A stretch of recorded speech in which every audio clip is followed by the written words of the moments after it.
Hi குட்டீஸ். ஆச்சினிக்கு ஒரு குட்டி கதை சொல்லப்போகிறேன். ஒரு அடர்த்தியான காடு. அந்த காட்டில் ஒரு பாம்பு இருந்துச்சு.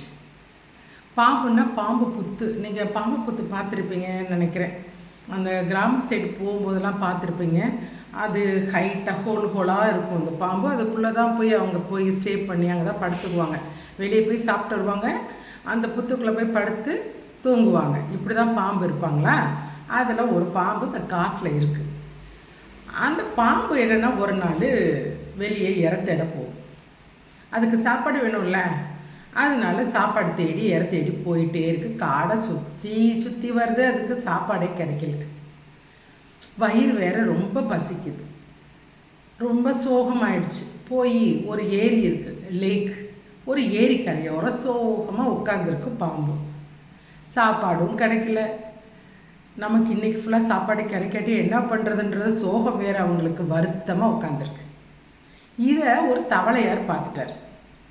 தவளை பார்த்துட்டு பாம்பு பக்கத்தில் வந்து, பாம்பண்ணே நீங்கள் ஏன் சோகமாக இருக்கீங்க? தேடி போகலையா? நீங்கள் எங்கேயும் போகலையா? உங்களுக்கு பசிக்கலையா அப்படின்னு கேட்குது தவளை.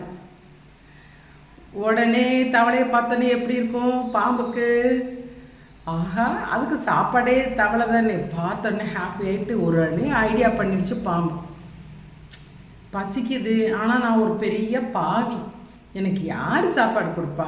நான் ரொம்ப பெரிய பாவி அப்படின்னு.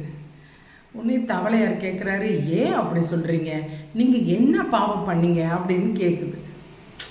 என்ன செய்யுது, காலையில் சாப்பாடு தேடி நான் வாட்டுக்கு வந்துட்டு இருந்தேன்னா, அப்போ ஒரு தவளை வந்து தவி ஜம்ப் பண்ணி புதருக்குள்ளே போச்சு. நானும் அந்த தவளையை பிடிக்கலான்னு பின்னாடியே ஃபாலோ பண்ணிட்டு போனேன். ஆனால் அங்கே பார்த்தீங்கன்னா பக்கத்தில் இருக்க குளத்துல ஒருத்தர் முனிவர் குளிச்சிட்ருக்கிறாரு. அவரோட பையன் அந்த புதர் பக்கத்தில் நின்றுருக்கான். எனக்கு இது தெரியாமல் தவளைன்னு நினச்சி அந்த குட்டி பையன் காலை ஒரு கவிட்டேன். இவங்க பாய்சனில் அந்த விஷம் போய்பட்டு அந்த பையன் உடனே இறந்துட்டான். உடனே அவங்க அப்பாவுக்கு கோவம் வரும்ல, அந்த பையனோட அப்பாவுக்கு. அவர் முனிவர் வேற, அவருக்கு கோவம் வந்துடுச்சு. நீ என் பையனை கொத்தி சாகடிச்சிட்ட, நீ தவளை, இனிமேல் சாப்பாடே தவளை தானே, இனிமே நீ வாழ்க்கை ஃபுல்லாக தவளை தான் சமைக்கணும், அதுக்கு சேவகம் பண்ணணும், தவளை எல்லா தவளைக்கும் நீ போய் சேவகம் பண்ணுன்னு சொல்லிட்டார். அதனால இந்த பக்கம் ஏரி பக்கம் வந்தால் இங்கே நிறைய தவளைகள் இருக்குது, நிறைய பேர் இருக்காங்க.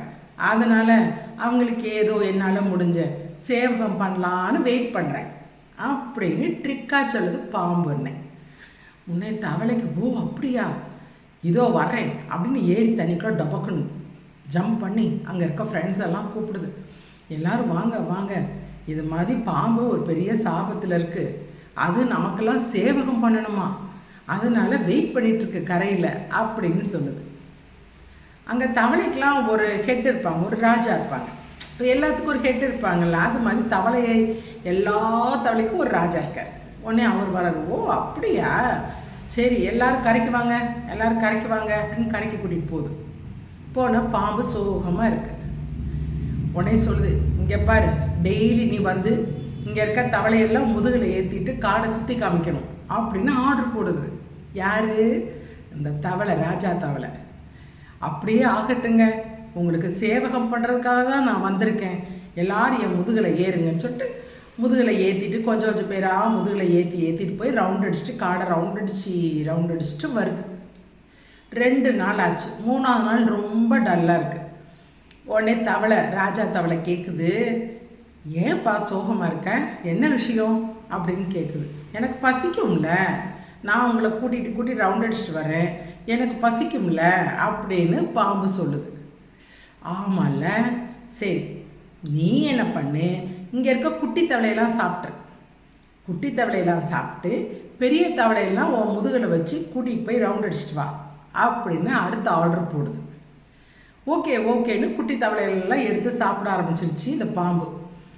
அடுத்தது முதுகில் ஏறிட்டு பெரிய தவளையெல்லாம் ரவுண்ட் அடிச்சுட்டு கொண்டு விடுது. என்ன பண்ணுது குட்டி தவளை? எவ்வளோ குட்டி தவளை இருக்கும்? குட்டி தவளையெல்லாம் முடிச்சு போச்சா? அடுத்தது பெரிய தவளையெல்லாம் முதுகில் வச்சு கூட்டிகிட்டு போது அவங்களெல்லாம் சாப்பிட ஆரம்பிச்சிருச்சு பாம்பு. டெய்லி எல்லாத்தையும் சாப்பிட்டு சாப்பிட்டு ஏரியில் இருக்க அவ்வளவு தவளையும் சாப்பிட்ருச்சு. கடைசியில் யார் இருக்கா? ராஜா தவளை. அதையும் நீங்கள் வாங்க ராஜான்னு கூட்டிகிட்டு போய் அதையும் முழுங்கிருச்சு. முடிஞ்சிச்சு. ஏரியில் இருக்க ஒரு தவளை கிடையாது. இவங்களுக்கும் டெய்லி சாப்பாடு ஆயிடுச்சு. நல்லா சாப்பிட்டு திருப்தியாக பாம்பு ஹாப்பியாக இருக்குது. அதோட பிளானிங் பார்த்திங்களா? அவசரப்படாமல் நிதானமாக. எப்பயுமே நம்ம ஒரு செயலை செய்கிறோன்னு வைங்களேன், அதை பதஷ்டப்படக்கூடாது. டப்ப டப்ப டப்ப டப்புலாம் செய்யக்கூடாது. ரொம்ப பிளான் பண்ணி நிதானமாக பொறுமையாக செஞ்சோன்னா அது சக்ஸஸ் பண்ணிடலாம். இந்த வேலை தான் பாம்பு செஞ்சிச்சு. பாம்பு அவசரப்பட்டு டபக்கு டபக்குன்னு ஏறி மேலே இருக்க ஃபஸ்ட்டு தவளையை சாப்பிட்ருச்சுன்னு வைங்க. இவ்வளோ தவளை கிடச்சிருக்குமா? அது முதுகு மேலே சவாரி பண்ணிட்டு போயிட்டு டபக்கு டபக்குன்னு முழுங்கிருச்சுல. ஈஸியாக சாப்பாடு கிடச்சிருக்குமா? கிடச்சிருக்காது தானே. அதனால் நம்மளுமே என்ன செஞ்சாலும், படிப்பாக இருந்தாலும் என்ன விளையாட்டு எந்த இதாக இருந்தாலும் நிதானமாக பொறுமையாக பிளான் பண்ணி பண்ணணும். அப்போ நம்ம வின் பண்ணிடுவோம். நம்ம நினச்சதை நம்மளால் செய்ய முடியும். அவசரப்படக்கூடாது. ஓகேவா? ஆச்சு. நாளைக்கு இன்னொரு குட்டி கதையோடு வரேன்.